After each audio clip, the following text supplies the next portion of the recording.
ॐ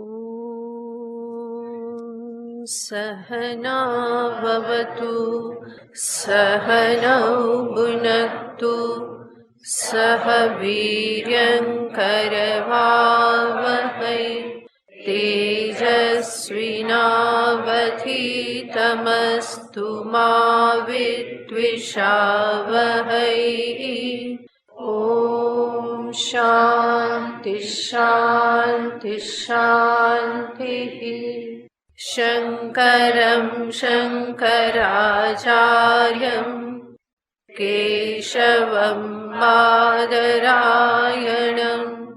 सूत्रभाष्यकृतौ वन्दे भगवन्तौ पुनः पुनः। ईश्वरो गुरुरात्मेति मूर्तिभेदविभागिने व्योमवद्व्याप्तदेहाय दक्षिणामूर्तये नमः। ॐ पार्थाय प्रतिबोधितां भगवता नारायणेन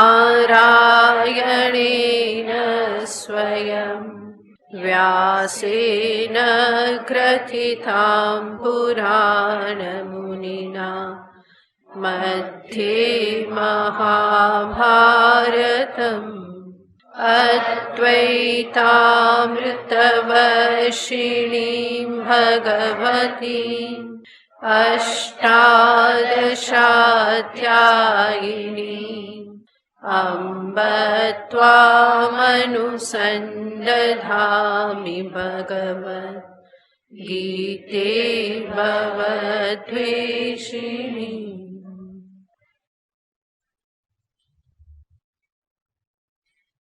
11 श्लोक। श्रीभगवानुवाच अवजानन्ति मां मूढा मानुषीं तनुमाश्रितं परं भावमजानन्तो मम भूतमहेश्वरम्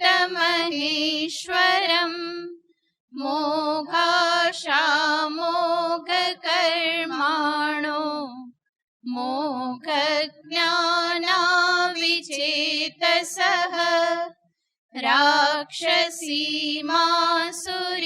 चैव प्रकृतिं मोहिनीं श्रिताः महात्मानस्तु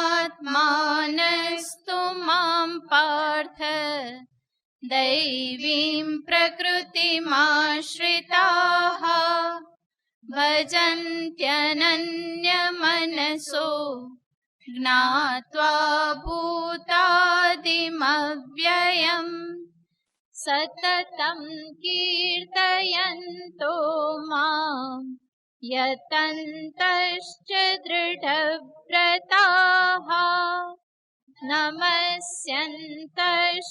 मां भक्त्या नित्ययुक्ता उपासते। भगवान श्री कृष्णचंद्र આસુરી રાક્ષસી વૃત્તિના લોકોનું વર્ણન કરી હવે દૈવી સંપત્તિ ધરાવનાર એવા સાધકોનું નિરૂપણ કરે છે. સાથે સાથે દર્શાવી રહ્યા છે આવા સાધકમાં કેવા પ્રકારના ગુણ હોય, કેવી રીતે મહાત્મા થવાય. આનો ઉત્તર ભગવાન આ છેલ્લા શ્લોકમાં આપી રહ્યા છે. ગઈ વખતે આપણે થોડા શબ્દોનો વિચાર કરેલો. ભક્તિ કરવા માટે શેની આવશ્યકતા છે? સતત કીર્તન, સતત યત્ન અને દૃઢતા. અહીંયા સુધી આપણે વિચાર કરેલો. આ બધા જે ગુણો છે અને એમાં ભગવાને જે કહ્યું યત્નતઃ, જે યતંતઃ, જે યત્ન કરી રહ્યા છે. અને આ યત્નમાં મુખ્ય યત્ન આવે છે પોતે જે કંઈ પણ જાણ્યું એને જીવનમાં આચરણમાં મૂકવા માટેનો યત્ન. આચાર વિચારને એક કરવાનો યત્ન, જે સૌથી મહત્વનું છે.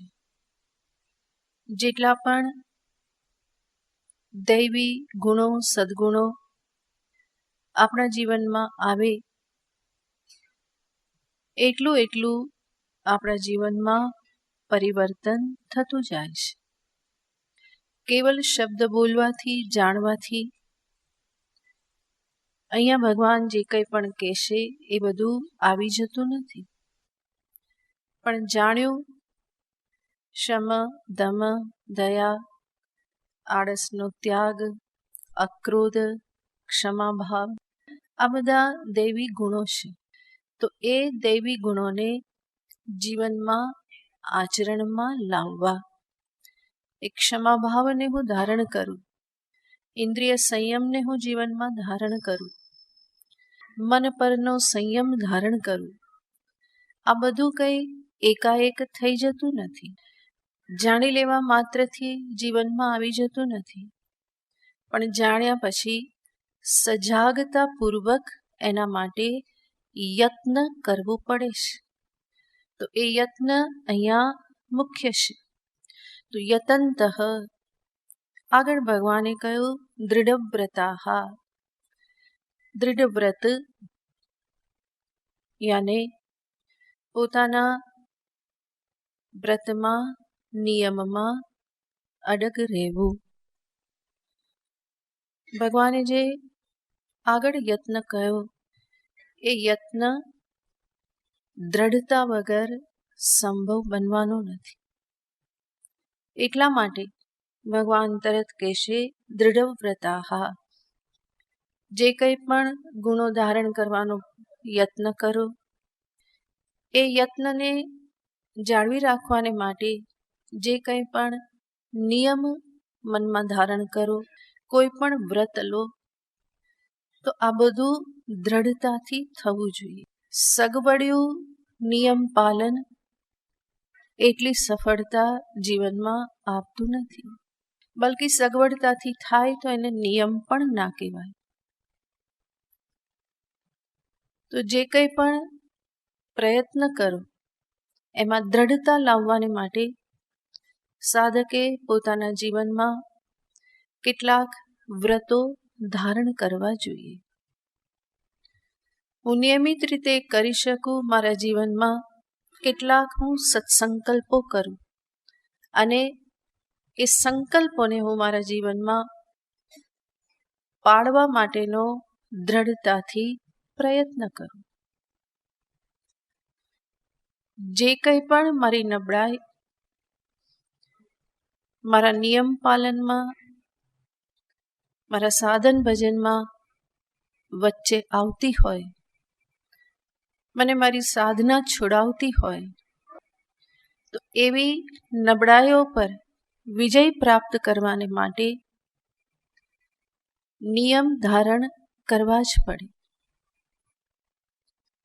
બહુ બોલવાના કારણે મન વિક્ષિપ્ત થતું હોય તો વાણી પર સંયમ રાખવાનો દ્રઢતાથી પ્રયત્ન કરવો જોઈએ. સવારે વહેલું ઉઠાતું નથી એટલા માટે સવારે ધ્યાન જપ થતા નથી, તો એના માટે કોઈ બહાનું કાઢી શકાય નહીં.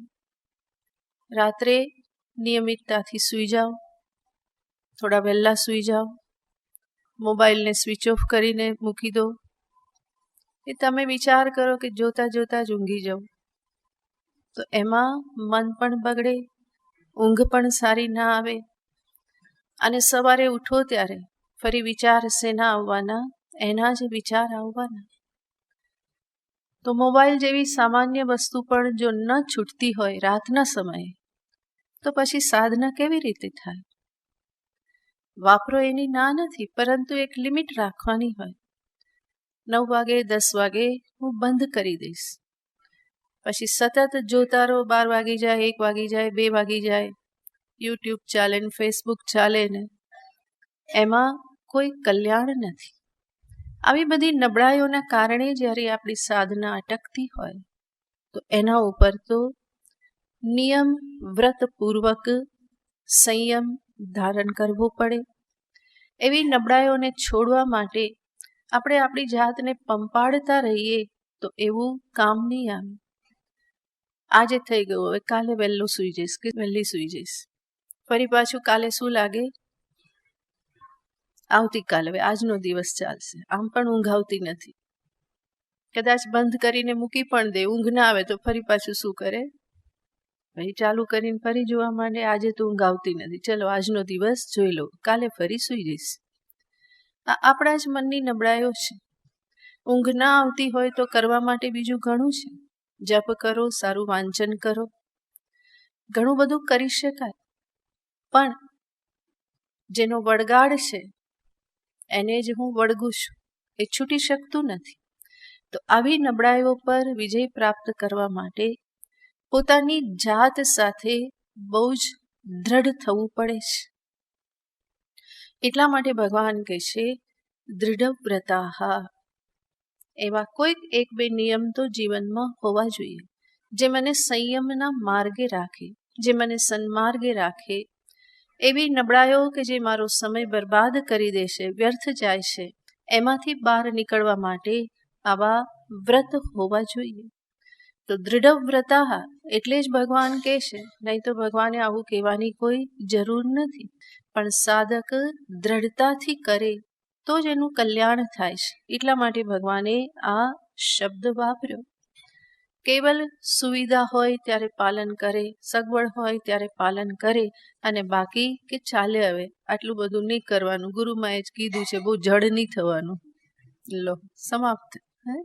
જડતા નહીં આવવી જોઈએ, આ યાદ રહી જાય. પણ નિયમ પાલન કરવું જોઈએ. થોડું પણ કષ્ટ સહન કરીને એ યાદ રહેતું નથી. જરાક કષ્ટ પડે એટલે શું? છોડી દો. આ તો જડતા કહેવાય. આપણે વારંવાર સાંભળી છે. ભગવાન પણ ગીતામાં શું કહે છે? મધ્યમ માર્ગ. આપણું મન કેટલા બધા બાના શોધીને લાવે, ફરી આપણી નબળાઈને આપણે વશ થઈ જઈએ. તો આ બધી વાતો તમે પોતે જાણો જ છો, તમારા પોતાના જ અનુભવ છે. કેટલી વખત મનની સામે, ઇન્દ્રિયની સામે હાર તમે માની લો છો. તો એવી રીતે વારંવાર જે નબળાઈ આવતી રહેતી હોય એમાંથી છૂટવા માટે એક ઘાને 2 કટકાશ કરવા પડે. આજથી આ પ્રમાણે નહીં એટલે નહીં. પછી ફરી પાછા ઢીલા રહ્યા તો એ કઈ બાજુ લઈ જાય છે? જ્યાં હતા ત્યાં ને ત્યાં ફરી પહોંચાડી દેશ. એટલા માટે દૃઢ વ્રત હોવું જરૂરી છે. એનાથી આગળ ભગવાન ચોથી વસ્તુ કહેશે, નમસ્યંતઃ. નમસ્યંતઃ યાને જે નિરંતર ભગવાનની આગળ ઝૂકેલા રહેશે, હંમેશા પ્રાર્થના, અહોભાવ, પ્રણામ આ બધાથી હંમેશા ભરેલા છે. સતત એ યાદ રાખે કે આ જે કંઈ પણ થઈ રહ્યું છે એ કેવલ ઈશ્વરના અનુગ્રહથી જ થઈ રહેલું છે. મારી મહેનત, પ્રયત્ન કરતા પણ વધારે કોણ કામ કરી રહ્યું છે? ઈશ્વરની કૃપા જ કામ કરી રહી છે. તો અહંકારને માથું ઉચકવા ન દેવું. એને જ ભગવાન અહીંયા કહેશે કે નિરંતર નમસ્યંતઃ, અંતરમાં પ્રાર્થના કરતો રહેશે, અહોભાવ પ્રગટ કરે છે, કૃતજ્ઞતા પ્રગટ કરે છે. આ ભક્તનું જીવન હોય છે. ભક્તિ હંમેશા નમ્રતાથી થાય છે. ભક્તિનો પણ જો અહંકાર આવી ગયો તો ગયા, પછી કોઈ એમાંથી ઉઠાવી શકતું નથી, ઉદ્ધાર કરી શકતું નથી. ભક્તિ હંમેશા જીવનમાં નમ્રતા લાવે છે.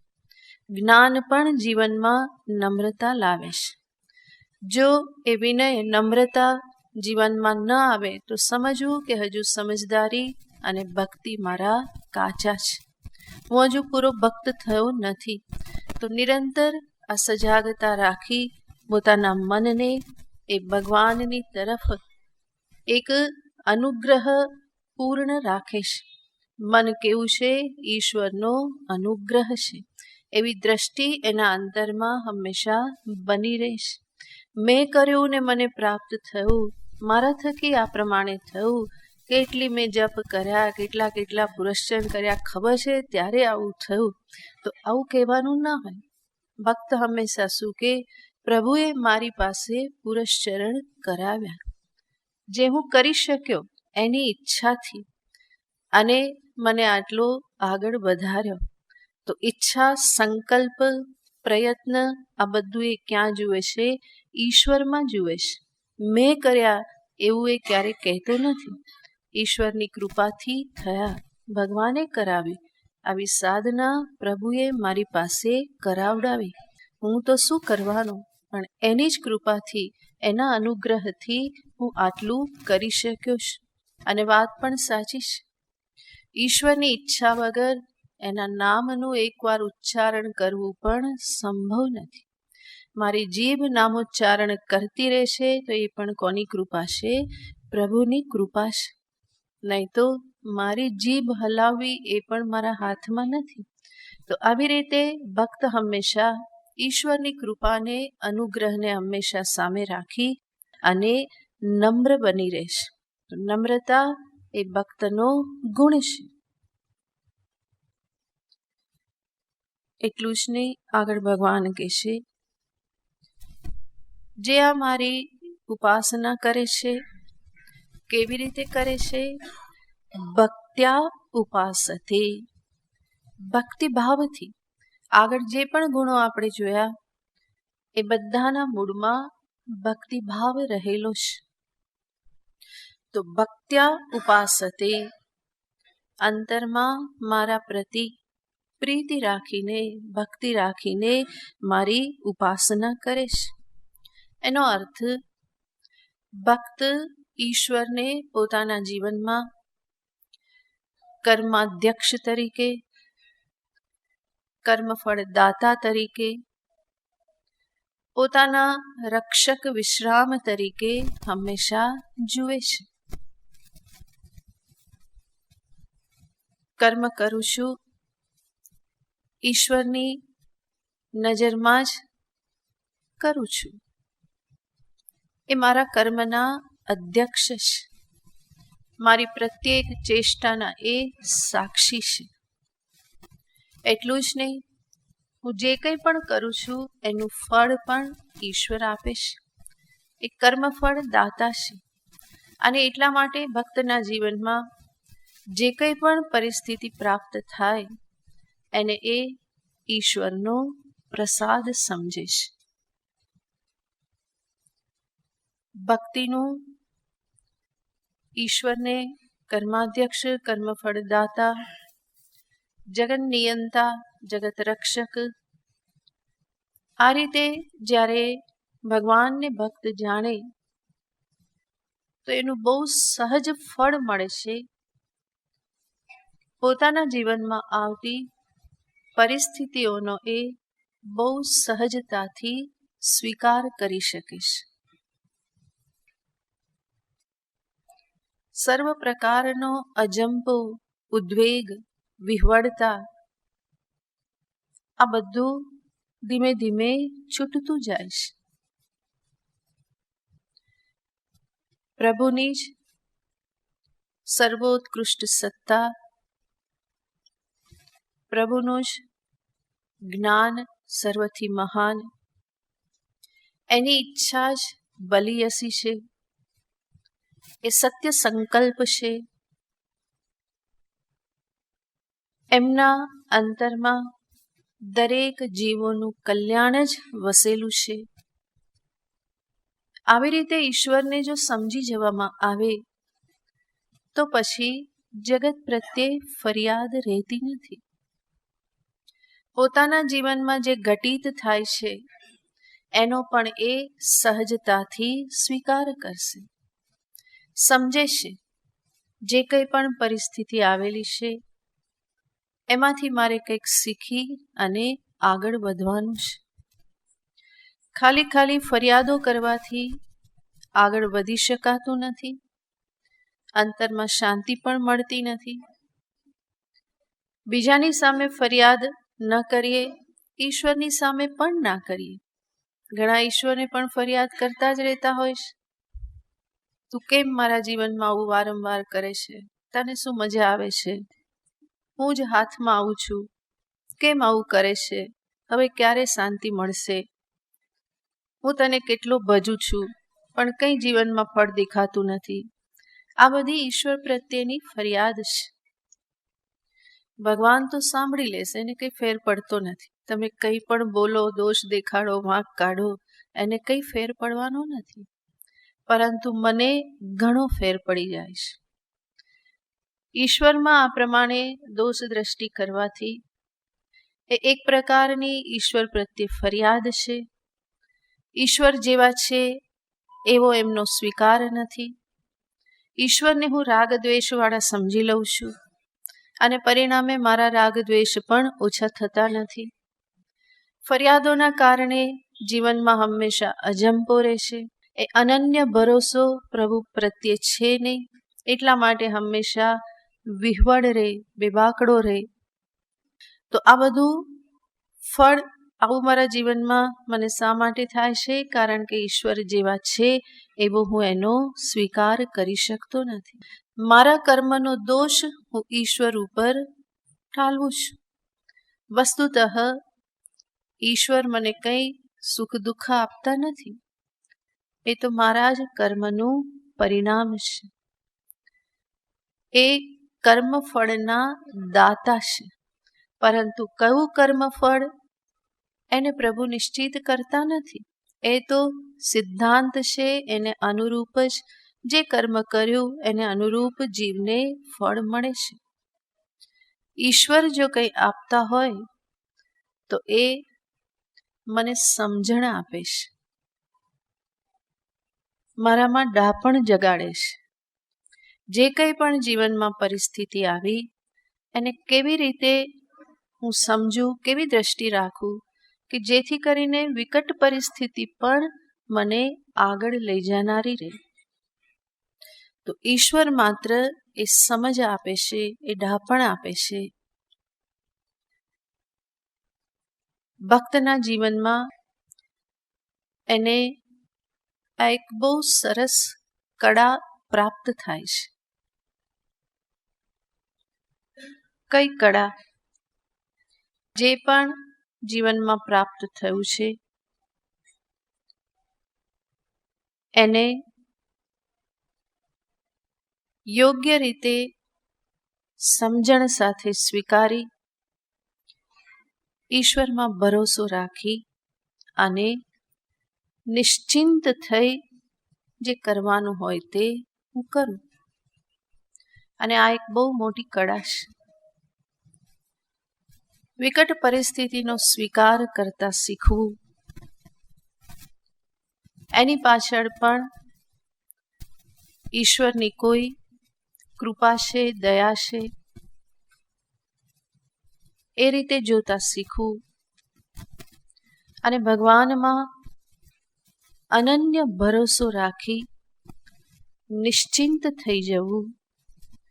આ બધું જ જીવનમાં આવે તો એને ખરેખર એક મહાન કળા સમજવી. બીજી બધી નૃત્ય, ચિત્ર, પ્રવચન આદિ આ બધી કળાઓ છે, પરંતુ એ બધાથી ઉપર શ્રેષ્ઠ કળા કઈ છે? આજ જે હમણાં સમજાવ્યું, વિકટ પરિસ્થિતિનો સ્વીકાર. એમાંથી બહાર નીકળવા માટે યોગ્ય સમજ સાથેનો અભિગમ અને ભગવાનમાં ભરોસો, જેના કારણે નિશ્ચિંત થઈ જવું. જે કરવાનું હોય તે કરવાનું જ અને પરિસ્થિતિ આપણા હાથમાં ન હોય તો પછી ઇવન ધીસ વિલ પાસ અવે, આ દિવસો પણ પસાર થઈ જશે. મારે મારા જીવનમાં શાંતિ રાખવાની છે. જે પણ કરી શકાય એ પ્રયત્ન હું કરું, બાકી આગળ ઈશ્વર જે કરે તે મારા હિતમાં જ હશે. તો આવી રીતે જીવન જીવતા શીખી જવું એ બહુ મોટી કળા છે. અને એ જ વાસ્તવમાં ભક્તિનું પ્રતિફલન છે. જીવનમાં અંતરમાં ભક્તિ છે, એનું બાહ્ય જીવનમાં વ્યવહારમાં આ રીતે એનું પ્રતિફલન છે. તો એને ભગવાન કહેશે ભક્ત્યા ઉપાસતે. જે કંઈ પણ કરે, જે કંઈ પણ જીવનમાં આવે, એની ભક્તિને કોઈ આંચ આવતી નથી. બલ્કિ પ્રત્યેક વિપત્તિ, પ્રત્યેક વિકટ પરિસ્થિતિ જે છે એની ભક્તિને દ્રઢ કરે છે. પ્રભુ પ્રત્યેની શરણાગતિ, પ્રેમ આ બધાને દ્રઢ કરે છે. કારણ કે દરેક વિપત્તિ ટળે પછી પણ શું લાગતું હોય છે? ભગવાનની કૃપા, કે આમાંથી પાર ઉતરી ગયા. પ્રભુએ જ આ સહાય કરી. અને પ્રભુની સહાય, પ્રભુની ભક્ત વત્સલતા જેટલી વખત મારા મનમાં આવે, સમજમાં આવે, એ દરેક વખતે પ્રભુ પ્રત્યેનો ભાવ જે છે એ દ્રઢ થતો જાય છે, ભક્તિ વધતી જાય છે. ભગવાનને પણ આવો ભાવ બહુ પ્રિય છે અને ભક્તને પણ ભગવાનની શરણાગતિ પ્રિય છે. તો આ જ ભક્તિનું વ્યાવહારિક પ્રતિફલન છે.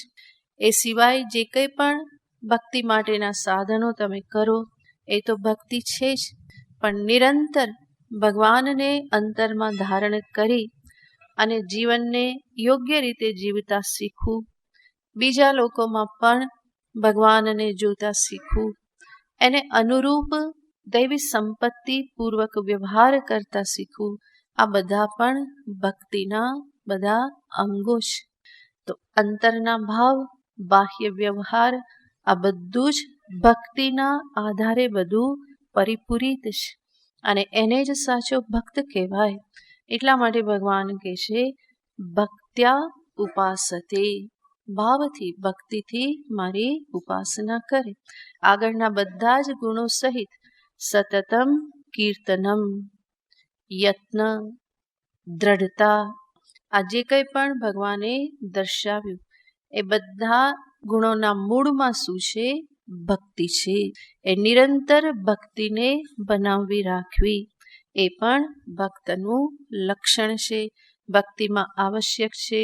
કંઈક થયું ને છોડી દીધું, કંઈક થયું ને ભગવાન પ્રત્યે ગુસ્સે થઈ ગયા, કંઈ થયું કે હવે મંદિરે નહીં આવું, હવે માળા નહીં કરું, તો આવી રીતનું હોય તો એને ભક્તિ ના કહેવાય. એ બધું જ ચાલુ રહે અને એના સહિત આ બધા ગુણો જે છે એને જીવનમાં લાવવા માટે હું નિરંતર કોશિશ કરું. તો આ રીતે ભગવાને દર્શાવ્યું કે ભક્તિમાં આ 6 અંગો છે, 6 વસ્તુની આવશ્યકતા છે. આ રીતે દર્શાવ્યા પછી ભગવાન ભક્તોની જ વાત કરે છે. જે ગુણો તમે હમણાં સાંભળ્યા કે ભક્તિમાં આ બધું આવશ્યક છે. તમે ભાગવત સાંભળશો તો એમાં જે મહાન ભક્તોની વાતો છે એમાં તમને આ બધા જ ગુણો દેખાશે. આ ગુણોને ધારણ કરવાથી એ બધા ભક્તો કેવા બન્યા છે? મહાન ભક્તો બન્યા છે. તો એ બધા જ આ રીતનું જીવન જીવે છે અને એટલા માટે જ પ્રભુ એમના પર પ્રસન્ન થાય છે. પ્રસન્ન થઈ એમની ઈચ્છાને પૂર્ણ કરે છે, એમને મોક્ષ પ્રદાન કરે છે, બ્રહ્મગતિને પ્રાપ્ત કરાવે છે. તો એ બધાના મૂળમાં આ રહેલું છે. આટલું કયા પછી હવે આગળ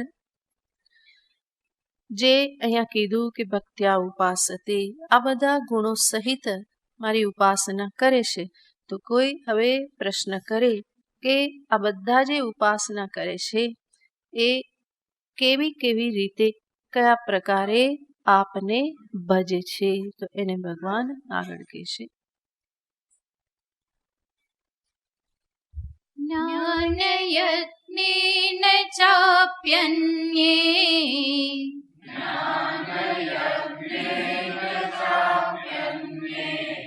यजन्तो मामुपासते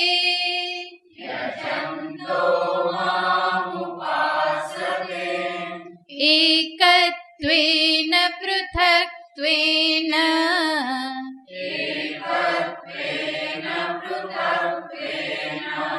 बहुधा विश्वतो मुखम्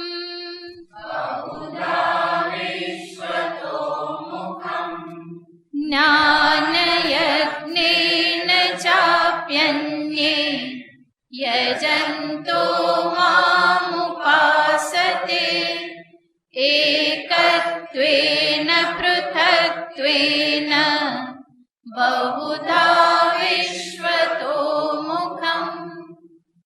ભગવાનને કેવી કેવી રીતે ભજે છે. સર્વપ્રથમ ભગવાન કહેશે જ્ઞાન યજ્ઞેન યજંતઃ મામ ઉપાસતે. જ્ઞાન યજ્ઞથી મારી ઉપાસના કરીશ.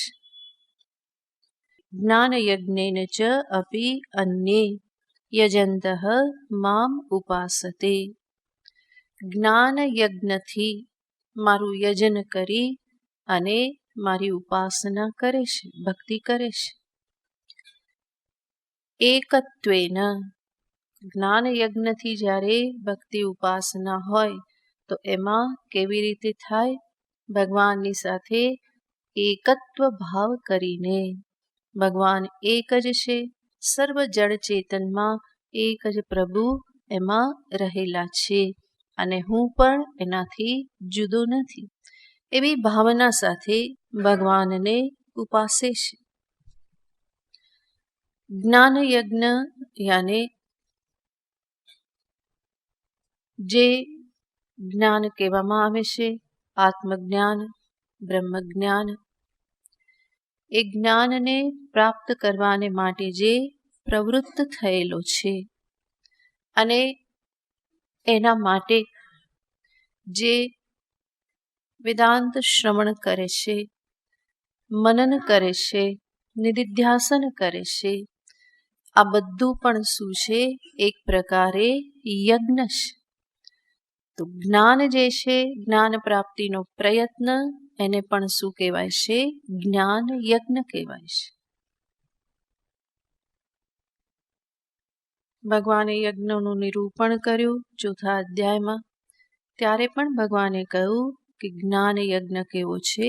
શ્રેષ્ઠ છે.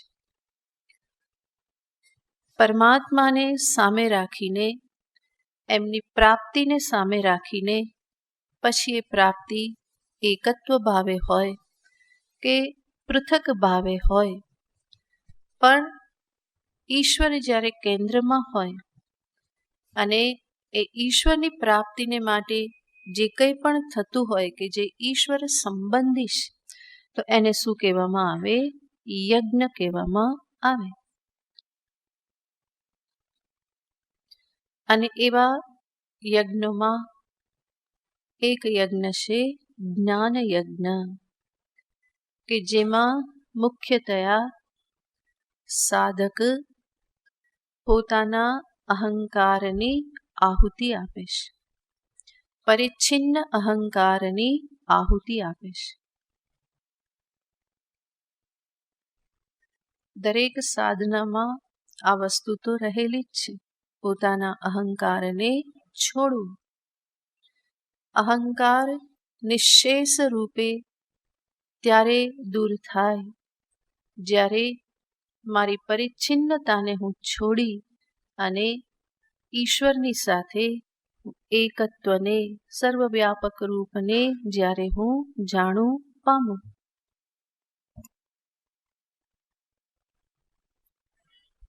સાધકના જીવનમાં શ્રવણ, મનન, નિધિધ્યાસન એ પણ પરમાત્માની ઉપાસના છે, ભક્તિ છે. એકત્વેન પરમાત્માને પામવાને માટે. એનાથી આગળ ભગવાન કહે છે પૃથક્ત્વેન અન્યે મામ ઉપાસતે. કેટલાક ભક્તો મારી ઉપાસના કેવી રીતે કરે છે?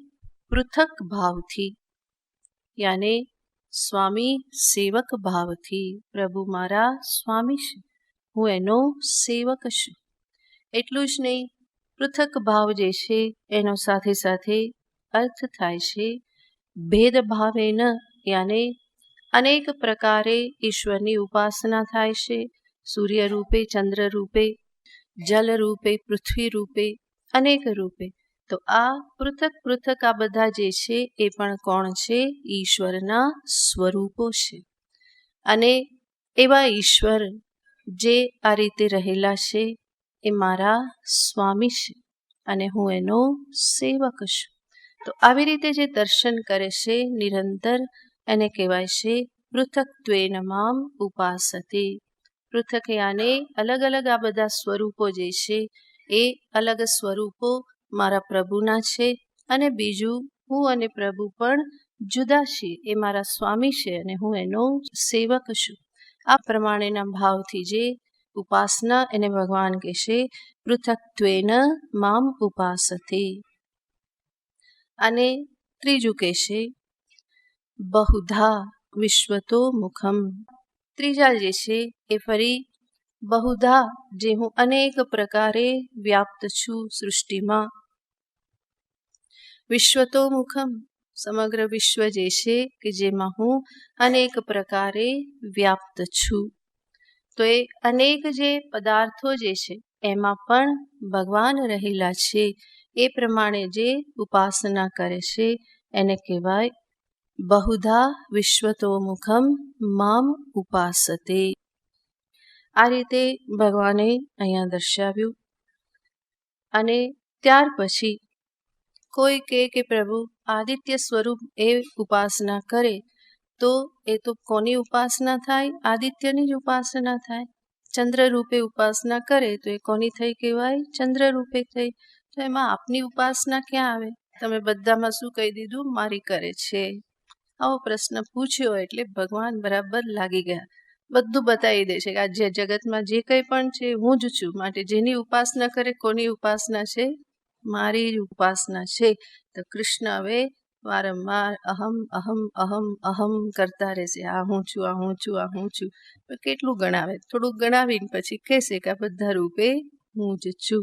કારણ કે ઈશ્વરની વિભૂતિ, ઈશ્વરની મહાનતા, ઉદારતા, આવી અનેક પ્રકારની જે વિભૂતિ છે બ્રહ્માંડમાં, એને સ્વયં ભગવાન પણ પૂરેપૂરું વર્ણન કરી શકતા નથી. એવું ભગવાન ભાગવતમાં કહે છે.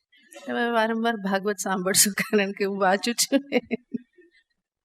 તો ભગવાન કહે છે કે મારા હાથમાં પણ નથી મારી જેટલી વિભૂતિઓ છે એનું સંપૂર્ણપણે વર્ણન કરવું. મારી અનંત વિભૂતિ છે. માટે કેટલીક ગણાવીને ફરી શાંત થઈ જાય છે કે હવે આટલામાં સમજી લો. એવી રીતે ભગવાન અહીંયા પણ થોડી વાર કહેશે કે અહમ અહમ, આ બધું હું જ છું, હું જ છું, હું જ છું. તો એને ભગવાન આગળ ચાલુ કરે છે. કોણ કોણ શું શું ભગવાન છે? અહમ ક્રતુરહમ યજ્ઞઃ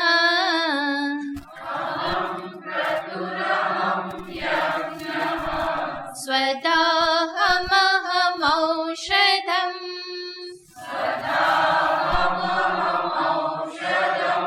મંત્રોહમહમેવાચ્યમ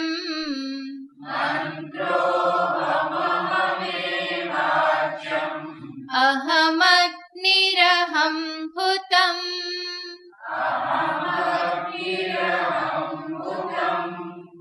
અહમ ક્રતુરહમ યજ્ઞઃ સ્વદાહમહમૌષધમ મંત્રોહમહમેવાચ્યમ અહમગ્નિરહમ હુતમ.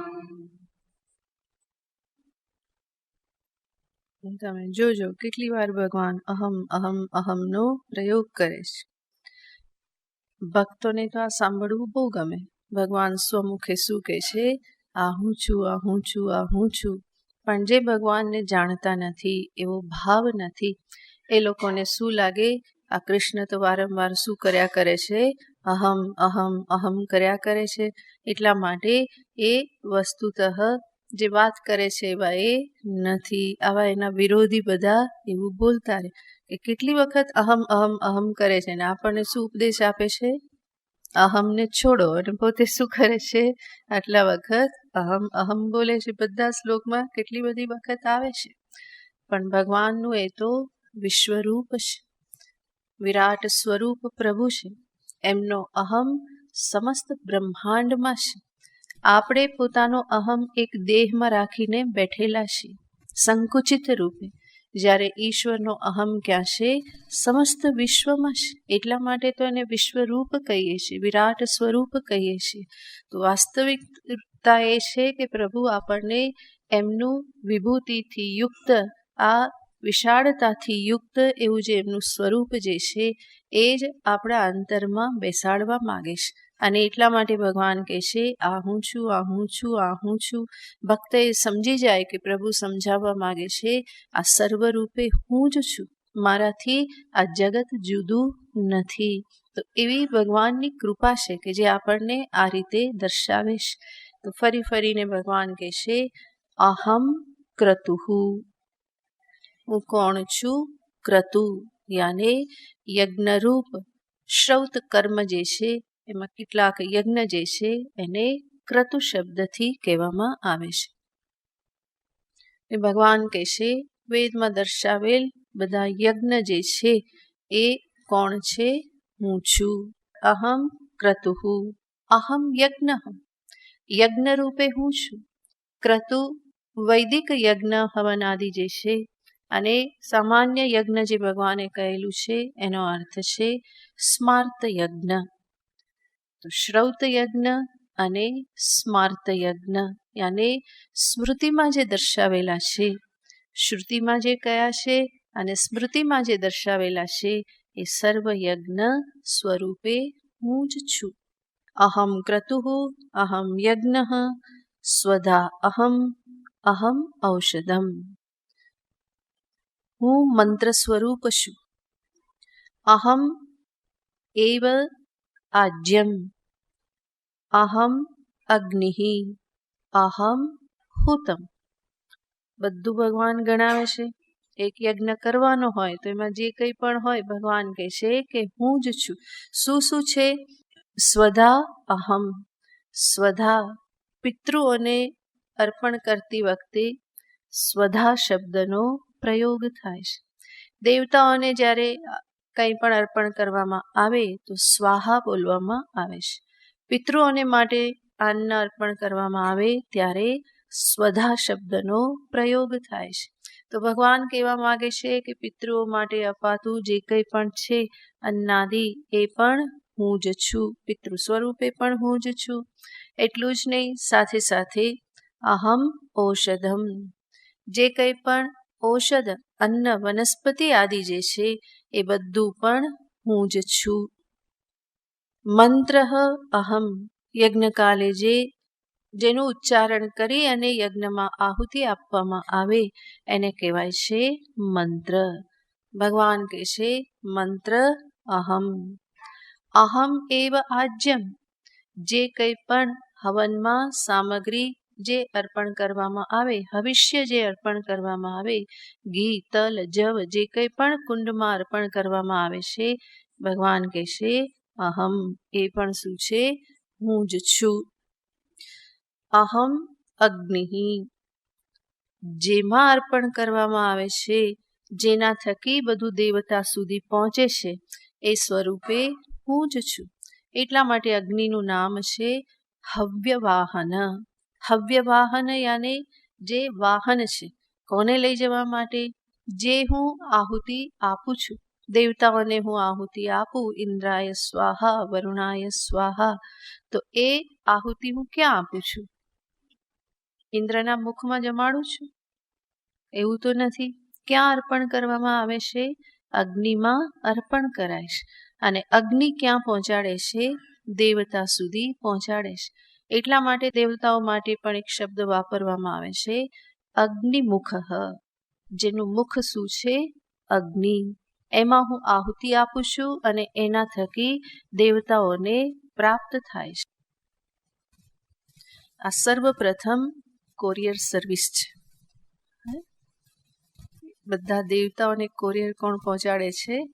અગ્નિ દેવતા. એટલા માટેનું નામ છે હવ્ય વાહન. જે કંઈ પણ આહુતિ આપી એના માટે જે વાહન છે, જે પહોંચાડે છે, તો એવા અગ્નિ સ્વરૂપે ભગવાન કહેશે અહમ. એટલું જ નહીં, અહમ હુતમ. જે કંઈ પણ આ હવન ક્રિયા કરવામાં આવે છે એ બધા સ્વરૂપે પણ હું જ રહેલો છું. તો આપણી વૈદિક સંસ્કૃતિમાં આ યજ્ઞ કાર્ય એ બહુ જ મહત્વનું સ્થાન ધરાવે છે. અને એટલા માટે યજ્ઞમાં જે કંઈ પણ જોડાયેલું છે એ બધાને ભગવાન શું કહી દેશે? આ સ્વરૂપે હું જ રહેલો છું. બ્રહ્માર્પણમ બ્રહ્મ હવિઃ બ્રહ્માગ્નૌ બ્રહ્મણાહુતમ બ્રહ્મૈવ તેન ગંતવ્યમ બ્રહ્મ કર્મ સમાધિના. તો એ ત્યાં પણ ભગવાને દર્શાવેલું હતું. આ બધું જ શું છે? બ્રહ્મ છે. અહીંયા પણ ભગવાન કહેશે કે આ બધા સ્વરૂપે હું જ રહેલો છું. આગળનો શ્લોક. પિતાહમસ્ય જગતો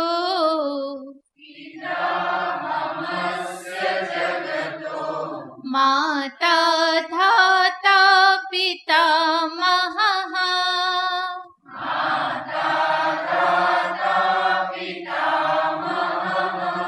વેદ્યં પવિત્રમોંકાર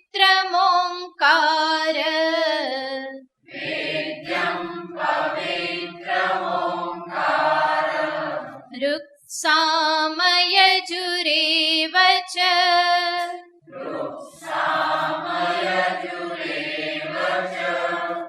पिताहमस्य जगतो माता धाता पितामहः वेद्यं पवित्रमोंकार ऋक्सामयजुरेव च.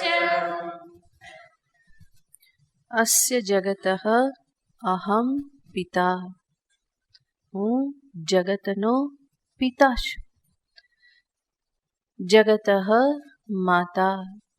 સમસ્ત જગતની માતા પણ હું છું. હું જ સર્વનો પિતા છું અને હું જ સર્વની માતા છું. ઈશ્વર જ સાચા માતા પિતા છે. બાકી તો જીવ પોતાના જીવનમાં કેટલા માતા પિતાને ધારણ કરે છે, છોડે છે, ફરી ધારણ કરે છે, છોડે છે. જ્યારે ઈશ્વર કેવા છે? નિત્યના માતા પિતા છે. એમાંથી જ ઉત્પત્તિ છે, એ જ પાલન કરે છે અને એમાં જ ફરી બધું સમાઈ જાય છે. એને જ ભગવાન આગળ કહેશે પિતા અહમ જગતઃ માતા અહમ જગતઃ ધાતા. જગતને ધારણ કરનાર, એને સ્થિતિ પ્રદાન કરનાર હું છું. એટલું જ નહીં, ભગવાન કહેશે પિતામહઃ અહમ. દાદા પણ કોણ છે? હું છે. બરાબર. ભગવાન કહે છે કે હું બધાનો દાદા પણ હું જ છું. તો માતા, પિતા, ધાતા અને દાદા, પિતામહઃ, આ બધા સ્વરૂપે ભગવાન કહેશે અહમ અસ્મિ. એ સર્વ સ્વરૂપે હું જ રહેલો છું. એટલું જ નહીં, પવિત્રમ વેદ્યમ ઓમકારઃ. જે પવિત્ર છે અને જે સર્વને માટે વેદ્ય, જાણવા યોગ્ય છે એવા ઓમકાર સ્વરૂપે પણ હું જ રહેલો છું. ઋક સામ યજુઃ એવ ચ અહમસ્મિ.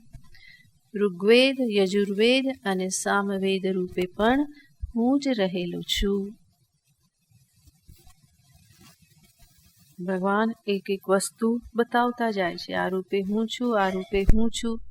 અને થોડુંક બતાવે એના આધારે આપણે શું સમજી લેવાનું? સર્વરૂપે એ જ છે. અને વારંવાર ભગવાન અહમ શબ્દનો પ્રયોગ કરે છે. એનો અર્થ દર્શનીય, કીર્તનીય, ભજનીય કોણ છે? એક પરમાત્મા જ છે. અને એવા પરમાત્મામાં આપણો અહંકાર જો બળી જાય, વિલીન થઈ જાય, તો મારો પણ ઉદ્ધાર થઈ જાય, હું પણ સર્વરૂપતાને પ્રાપ્ત કરી લઉં. તો આ રીતે ભગવાને કહ્યું, આ બધું હું છું. હજુ આગળ પણ બહુ બધું કહે છે. ગતિર્ભર્તા પ્રભુ સાક્ષી,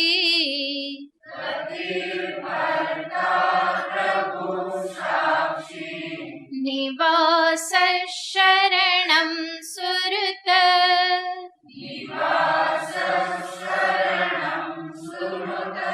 પ્રભવ પ્રલય સ્થાનમ,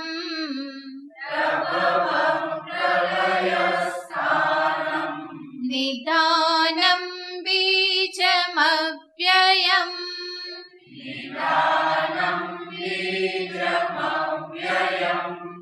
ગતિર્ભર્તા પ્રભુ સાક્ષી, નિવાસ શરણમ સુરત, પ્રભવ પ્રલય સ્થાનમ, નિદાનમ બીજમવ્યયમ. આ શ્લોકમાં ભગવાન 12 શબ્દો વાપરે છે. આ હું છું, આ હું છું, આ હું છું. અહમ ગતિ, અહમ ભર્તા, અહમ પ્રભુ, અહમ સાક્ષી. આવા 12 શબ્દ ભગવાન વાપરે છે. અને આ જે બધા શબ્દો છે એ એક દ્રષ્ટિએ જોઈએ તો ઈશ્વરના, ભગવાનના લક્ષણ છે. ભગવાન કોણ? તો એની ઓળખાણ આ 12 શબ્દોથી પૂરેપૂરી થઈ જાય. સર્વપ્રથમ કે છે અહમ ગતિ. ગતિ યાને જીવોને એના કર્મના પરિણામે કર્મફળ સ્વરૂપે પ્રાપ્ત થતી ગતિ. ગમ્યતે ઇતિ ગતિ, જેના થકી કંઈ પ્રાપ્ત થાય છે, પહોંચાય છે, એને શું કહેવાય? ગતિ. અને આ ગતિ શું છે? કર્મફળ સ્વરૂપ છે. તો જીવોને એના કર્મના પરિપાકે કર્મફળ સ્વરૂપે એને સ્વર્ગ ગતિ પ્રાપ્ત થાય, સદગતિ પ્રાપ્ત થાય, મોક્ષ પ્રાપ્ત થાય, કે એનાથી વિપરીત નરક ગતિ પ્રાપ્ત થાય. ભગવાન કહેશે કે સર્વ પ્રકારની ગતિ રૂપે કોણ રહેલ છે? હું જ રહેલો છું. જે કંઈ પણ જીવો પ્રાપ્ત કરે છે એ સ્વરૂપે હું જ રહેલો છું. પછી એ સદગતિથી પ્રાપ્ત થતું સુખ હોય કે દુર્ગતિથી પ્રાપ્ત થતી પીડા કે જે કંઈ પણ હોય, ભગવાન કહેશે સર્વ સ્વરૂપે, ગતિ સ્વરૂપે હું જ રહેલો છું. એટલું જ નહીં, જે પણ શરીરની ગતિ, ઇન્દ્રિયોની ગતિ, મનની ગતિ, બુદ્ધિની ગતિ, આ જે કંઈ પણ છે એ સર્વરૂપે ભગવાન કહેશે હું જ છું. કારણ કે એ બધું પણ કર્મફળ સ્વરૂપ જ છે. તો જે પણ ગતિ જે જીવ પ્રાપ્ત કરે છે એ સર્વ સ્વરૂપે હું જ રહેલો છું. બીજું કહેશે અહમ ભર્તા, યાને બધાનું ભરણ પોષણ કરનાર, બધાને પુષ્ટિ આપનાર, એના શરીર આદિને, મન આદિને, સર્વને પુષ્ટિ આપનાર. ભગવાન કહેશે હું જ છું. કર્મફળ દાતા જ ઈશ્વર છે. તો એ જે કંઈ પણ આપે છે એનાથી શું પ્રાપ્ત થાય છે? પુષ્ટિ, સ્થિતિ પ્રાપ્ત થાય છે, ભરણ પોષણ થાય છે. તો સર્વને દેનારો એક પરમાત્મા જ છે. દાતા એક રામ, ભિખારી સારી દુનિયા. દેનારો એક રામ જ છે. સર્વનો પોષણ કરતા, ભરતા રામ છે. બીજા બધા તો શું છે? ભિખારી. આમ પણ ભગવાનની સામે તો બધા કેવા થઈ જતા હોય છે, ભલભલા પણ એ જાય જ છે ભિખારી બનીને. ત્યાંથી પાછા પણ કેવી રીતે નીકળે? ભિખારી રૂપે. કેમ? ભગવાન કે આ તો રોજનું થયું કે હવે એમાં મારે શું કરવાનું રે કે. એની પાસે ઘણું બધું છે છતાં પણ એમ પોતાને શું માને છે? ભિખારી માને છે. કારણ કે રોજ રોજ એ માગતો જ રહે છે. ભગવાનને જઈને ક્યારેય કહેતો નથી કે હવે હું તૃપ્ત થયો, બસ હવે કંઈ ના જોઈએ. અને બહારથી કંઈ ના જોઈતું હોય તો દીકરા માટે માગે, વહુ માટે માગે, વેવાઈ માટે માગે, મિત્ર માટે માગે, કંઈ ને કંઈ તો એ માગતો જ રહેતો હોય છે. એટલા માટે સર્વ કોઈ માગનારા છે અને આપનારો એક જ છે. રામ એક દાતા છે, બીજા બધા જ હંમેશા યાચના કરનારા છે.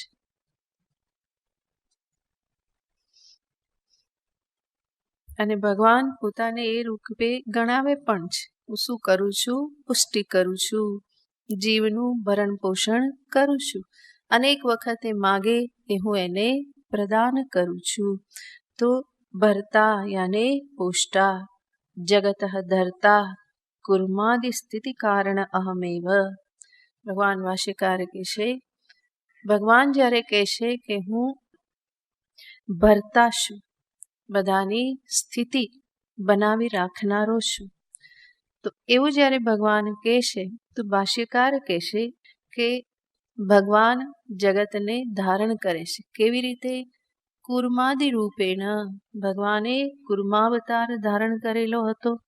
જ્યારે સમુદ્ર મંથન થયું તો એ કુર્માવતાર સ્વરૂપે ભગવાન છે અને એના થકી મેરુને ધારણ કરી રાખેલ. અને જે મેરુને ધારણ કરે એ જ જગતને પણ ધારણ કરે છે. તો સ્થિતિ કારણ છે.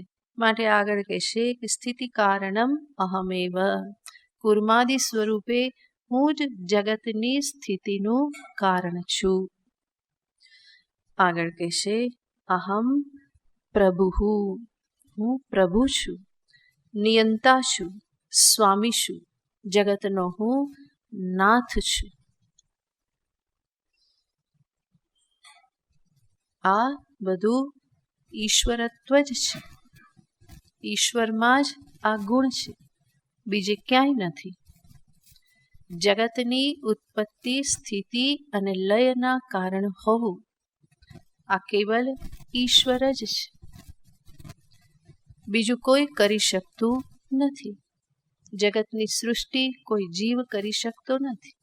ગમે એટલો એ મહાન થઈ જાય તો પણ જગતની ઉત્પત્તિનું કારણત્વ કેવલ ઈશ્વરમાં છે. સ્થિતિ કારણત્વ ઈશ્વરમાં છે અને લય કારણત્વ પણ ઈશ્વરમાં જ છે. ભગવાન આગળ કહેવાના છે. ગતિ ભરતા પ્રભુ. બહાર જે સમસ્ત જગતને ધારણ કરે છે એટલું જ નહીં, મારા અંતરમાં અંતર્યામી સ્વરૂપે એ રહી અને મને હંમેશા માર્ગદર્શન આપી મને પણ ધારણ કરે છે. ધર્મનો માર્ગ બતાવી અને મને ધારણ કરી રાખે છે. અંતસ્થિત્વા યમયતિ ઇતિ અંતર્યામી.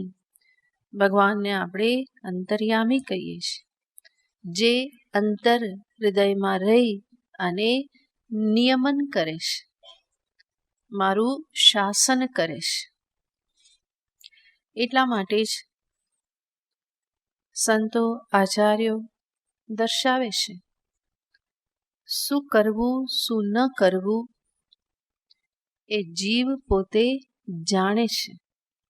ધર્મને એ જાણે છે.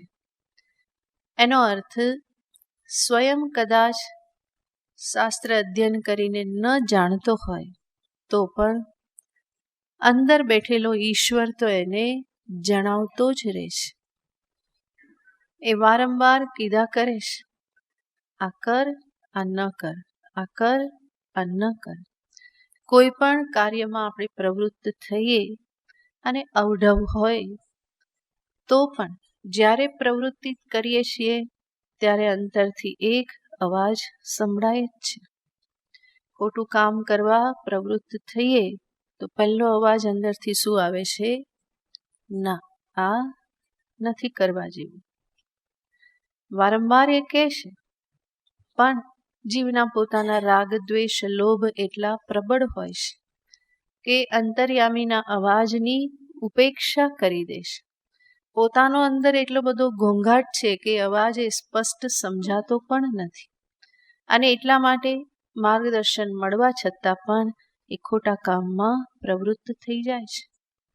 જ્યારે હું કોઈ સત્કર્મ કરું તો અંદરથી મને કોઈ શાબાશી આપતું હોય એવું લાગે છે, મને પ્રેરિત કરતું હોય એવું લાગે છે, કર, આ કરવા જેવું છે, આમાં તારું કલ્યાણ છે, આ સત્કર્મ છે. એ અંદરથી પ્રેરિત કરે છે. એટલા માટે કહેવામાં આવે, કોઈ પણ સદિચ્છા અંતરમાં ઉત્પન્ન થાય એનું તરત પાલન કરી દેવું. કારણ કે નહીં તો ફરી આપણા રાગ, દ્વેષ, લોભ જે છે ફરી મને એમાંથી એ પાછો વાળી દેશે. પણ પહેલો અવાજ શું આવે છે? આ સત્કર્મ છે. આ કરવાથી શાંતિ, સંતોષ મળશે. તું કર, કલ્યાણકારી છે.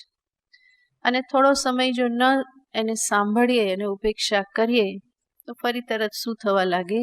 ના, આટલા ખર્ચા થોડા કરવા નહીં, આટલું દાન થોડું કહેવાય, કે આટલું બધું કરવાની કઈ જરૂર નહીં. પેલા નક્કી કર્યું હોય કે 2 લાખ આપવા છે, પછી 2 દિવસ થઈ જાય તો એમાં શું થઈ જાય? 1.5 થઈ જાય. અને 4 દિવસ મોડું કરો તો 1 થઈ જાય. 5 દિવસ મોડું કરો તો 50 થઈ જાય. 6 દિવસ મોડું કરો તો 21 થઈ જાય. 7મો દિવસ આવે તો 500 થઈ જાય. અને 8મા દિવસે 101. બહુ થઈ ગયા. કેટલા બધા આપનારા છે. તો સદિચ્છા જ્યારે પ્રગટ થઈ ત્યારે એને તરત જ અમલમાં મૂકી દેવી. સમય કાઢવો નહીં, કારણ કે નહીં તો એ ક્યારે નબળી પડતી જાય, ઢીલી પડતી જાય, એ કંઈ કહી શકાય નહીં. બીજાના માટે પણ કંઈ કરવાનું હોય, કંઈ પણ, માત્ર દાન નહીં, એ સિવાય પણ એવા કોઈ સત્કર્મ કરવાનો સંકલ્પ આવે તો એ તરત કરી દેવું. અશુભ કર્મ કરવાનો સંકલ્પ આવે તો એમાં બહુ રાહ જોવી. અંદરથી ભગવાન શું કહેતા રહેશે? ના, આ કરવા જેવું નથી, આ ખોટું છે, આ શોભા આપે એવું નથી. પહેલી વખત જ્યારે વ્યસન કરો ત્યારે અંદરથી કોઈ ના પાડતું જ હોય. એટલા માટે છુપાઈને કરો. ઘણી વાર લાગે, પણ વાર શા માટે લાગે છે? અંદરથી કોઈક રોકે છે. એને ના સાંભળે અને એ પોતાની ઈચ્છાથી, લોભથી એ કરવા લાગે તો પહેલી વખત જેટલો સંકોચ થતો હોય, ડર લાગતો હોય, એટલો બીજી વખત કરવામાં થતો નથી. ત્રીજી વખત કરવામાં એનાથી પણ ઓછું. અને ચોથી, 5મી વાર કરો તો એ પછી આદત પડી જાય છે. ખોટા માર્ગે ચડી જવાય છે. એટલે સંતો કહે છે કે આવી જ્યારે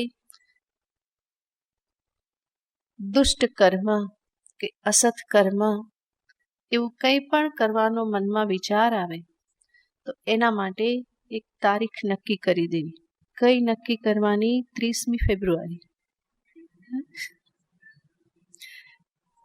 એવી તારીખ નક્કી કરવી. મનને કેવું કે આટલી સુધી રાહ જો, આપણે કરીશું. આ મનને ઉલ્લુ બનાવવાના પણ ઘણા બધા ઉપાયો હોય છે. એ કરતા આવડવા જોઈએ. સંતો આવી યુક્તિ જીવોના કલ્યાણને માટે દર્શાવે છે કે 30મી ફેબ્રુઆરી કહી દેવું કે હમણાં રોકાઈ જાય, આ તારીખે આપણે કરીશું. ભલે અંદરથી આપણે સમજીએ કે આ ઉલ્લુ બનાવવાની રીત છે, મન પણ સમજે, આપણે પણ સમજીએ, છતાં પણ કોઈક રીતે તો એને આમાંથી અટકાવવું હોય તો આવી તારીખ નાખવી, હંમેશા રાહ જોડાવી, જેના પરિણામે પછી એ કર્મ કરવાનો જે સંકલ્પ હતો કે ઈચ્છા થઈ હતી એ કેવું થઈ જાય? ધીમે ધીમે ઢીલું પડતું જાય.